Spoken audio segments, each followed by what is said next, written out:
नमस्कार मंडळी, स्वागत आहे तुमचं आपल्या यूट्यूब चॅनलवर. तर बघा, इथं चाललेलं होतं माझं भाजी नीट करून ठेवायचं, कारण पालक लई वेळ राहिली ना तर खराब होते. त्याच्यामुळं ना आणल्या लगे नीट करून ठेवली.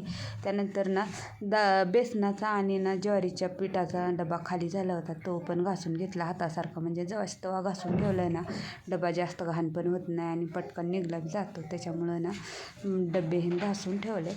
त्यानंतर ना मग संध्याकाळच्या जेवणामध्ये ना आज मी मसुरीच्या डाळीचा डाळ कांदा बनवणार आहे. त्यासाठी ना मी इथं कढई ठेवलेली होती, त्याच्यामध्ये 2 चमचे तेल घातलं. तेल गरम झाल्यानंतर 1 चमचा जिरे, 1 चमचा मोहरी घातली. जिरे मोहरी चांगली तडतडू दिली.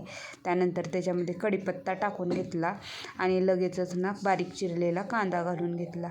तर ते कांदा घालून झाल्यानंतर बघा चांगला परतला आणि त्याच्यामध्ये लगेचच ना बारीक चिरलेलं टमाटं घालून घेतलं. टमाटंही चांगलं असं ना परतवून घ्यायचं आणि त्यानंतर याच्यामध्ये अर्धा चमचा हळदी पावडर घातलं आणि 1 चमचा लाल तिखट घातलं.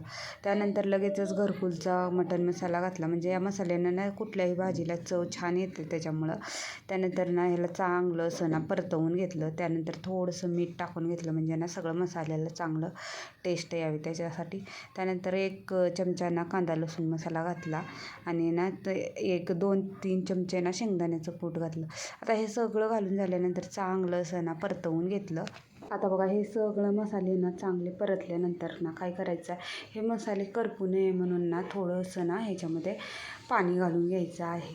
पाणी घातल्यानं ना मसाले चांगले शिजले पण जातात आणि ना खाली चिटकत पण नाहीत. त्याच्यामुळं पाणी घालून घेतलं आणि तेल सुटेपर्यंत त्याला चांगलं असं परतवून घेतलं.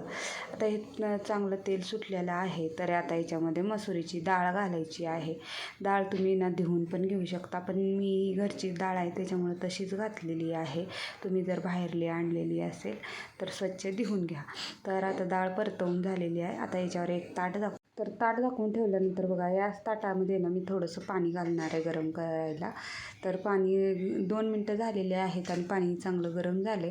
तर आता आपण या ना डाळीमध्ये पाणी घालून घेऊया.